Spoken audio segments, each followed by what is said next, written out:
अच्छा बच्चों बताओ, ये कौन सा कलर है? ये कौन सा कलर है? और ये आखिरी वाला अहमद रजाक, काले कलर की डिब्बियों को गिनकर बताओ कितनी है?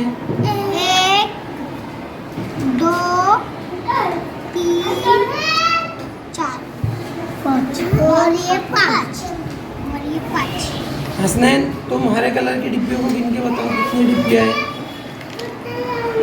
1 2 3 4 5। चलो आरिजा, तुम लाल कलर की डिब्बियों को गिन के बताओ। 1 2 3 4 5। हसनैन, आप गिन के बताओ पीले कलर की डिब्बियों को। 1 2 3 4 5। अच्छा, शाबाश।